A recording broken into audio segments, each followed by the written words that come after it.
ವಿಶೇಷವಾಗಿ ಇವತ್ತು ಅಖಂಡ ಬಳ್ಳಾರಿ ಜಿಲ್ಲೆಯಿಂದ ವಿಶೇಷವಾಗಿ ಕಂಪ್ಲೀಟ್ ಜನಪ್ರಿಯ ಶಾಸಕರಾಗಿರ್ತಕ್ಕಂಥ ಸನ್ಮಾನ್ಯ ಶ್ರೀ ಜೆ.ಎನ್. ಗಣೇಶ್ ಅಣ್ಣನವರ ಅಭಿಮಾನಿ ಬಳಗದಿಂದ ಬಳ್ಳಾರಿ ಜಿಲ್ಲಾ ಕೇಂದ್ರದಲ್ಲಿ ಇವತ್ತು ಈಗ ನಮ್ಮ ಆಡಳಿತಾರೂಢ ಪಕ್ಷವಾಗಿರ್ತಕ್ಕಂಥ ಕಾಂಗ್ರೆಸ್ ಪಕ್ಷದ ಎಐಸಿಸಿ ಪದಾಧಿಕಾರಿಗಳಿಗೆ ಮತ್ತು ಕೆಪಿಸಿಸಿ ಪದಾಧಿಕಾರಿಗಳು ವಿಶೇಷವಾಗಿ ನಾಡಿನ ಮುಖ್ಯಮಂತ್ರಿಯಾಗಿರ್ತಕ್ಕಂಥ ಸನ್ಮಾನ್ಯ ಶ್ರೀ ಡಿ.ಕೆ. ಶಿವಕುಮಾರ್ ಅವರಿಗೆ ನಾವು ಈ ಮೂಲಕ ಒತ್ತಾಯ ಮಾಡ್ತಾ ಇದ್ದೀವಿ.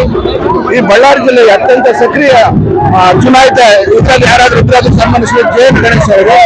ಹೀಗಾಗಿ ನಾವು ಒಂದಿಷ್ಟು ವಿಶೇಷವಾದಂತಹ ಮಾನದಂಡಗಳನ್ನು ಇಟ್ಕೊಂಡು ನಾವು ಇವತ್ತು ಆಡಳಿತಾರೂಢ ಪಕ್ಷದ ಅಧ್ಯಕ್ಷರಾಗಿರ್ತಕ್ಕಂಥ ಸನ್ಮಾನ್ಯ ಬಿ.ಕೆ. ಪ್ರಸಾದ್ ಇರ್ಬೋದು, ಸನ್ಮಾನ್ಯ ಶ್ರೀ ಡಿ.ಕೆ. ಶಿವಕುಮಾರ್ ಸಾಹೇಬ್ ಇರ್ಬೋದು, ಎಐಸಿಸಿ ನಮ್ಮ ವಿರೋಧ ಪಕ್ಷದ ನಾಯಕರಾಗಿರ್ತಕ್ಕಂಥ ರಾಹುಲ್ ಗಾಂಧಿ ಇರ್ಬೋದು, ಮಲ್ಲಿಕಾರ್ಜುನ ಖರ್ಗೆ ಸಾಹೇಬ್, ಇವನ್ನೆಲ್ಲ ನಾವು ಕೇಳ್ಕೊಳ್ಳೋದು ಒಂದೇ ಮಾತು.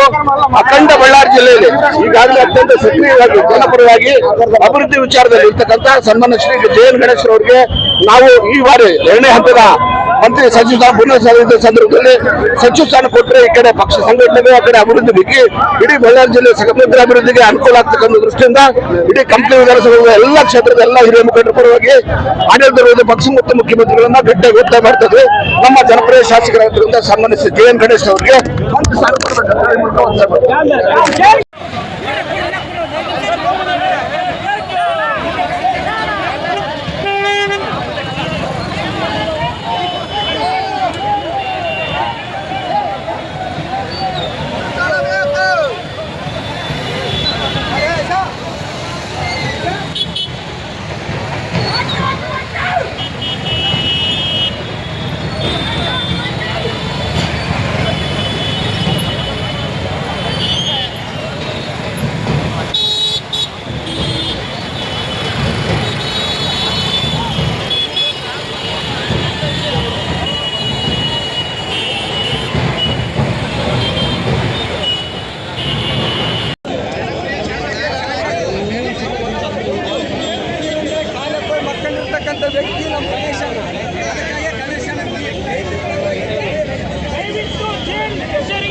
ಮುಖ್ಯಮಂತ್ರಿಗಳಾದ ಡಿ.ಕೆ. ಶಿವಕುಮಾರ್ ಸರ್ ಅವರಿಗೆ ಹಾಗೂ ಡಾಕ್ಟರ್ ಜಿ. ಪರಮೇಶ್ವರ್ ಸರ್ ಅವರಿಗೆ, ಅದೇ ರೀತಿಯಾಗಿ ರಾಹುಲ್ ಗಾಂಧಿ ಸರ್ ಅವರಿಗೆ, ಈ ರಾಜ್ಯದ ಎಲ್ಲ ನಾಯಕರಿಗೆ ನಾವು ಮನವಿ ಮಾಡಿಕೊಳ್ಳೋದೇನೆಂದ್ರೆ, ಇವತ್ತು ಬಡವರ ಪರವಾಗಿ ನಿಂತು 2 ಸಾರಿ ಸತತವಾಗಿ ಶಾಸಕರಾಗಿ ಚುನಾವಣೆಯಲ್ಲಿ ಗೆದ್ದಿರುತ್ತಾರೆ.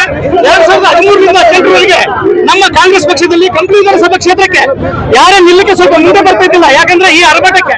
ಆದ್ರೆ ಆ ಸಮಯದಲ್ಲಿ ಜೆ.ಎನ್. ಗಣೇಶ್ ಬಂದು ಸತತವಾಗಿ 2 ಸಾರಿ ಗೆದ್ದಿದ್ದಾರೆ. ಇವತ್ತು ಮಾತಾಗಿ ಹೋಗಿದ್ದಾರೆ ಕಂಪ್ಲಿ ಕ್ಷೇತ್ರದಲ್ಲಿ. ನೀವು 117 ಕೋಟಿ ಬ್ರಿಡ್ಜಿಗೆ ಹಾಕಿದ್ದಾರೆ. ರೈತರ ಪರವಾಗಿ ಹಗಲಿರಲು ನೀರಿಲ್ಲ. ಇವತ್ತು ರೈತರಿಗೆ ತೊಂದರೆ ಆಗುತ್ತೆ ಅಂದ್ರೆ ಹಗಲಿರಲು ಕಾಲುವೆ ಮೇಲೆ ಇರ್ತಾರೆ.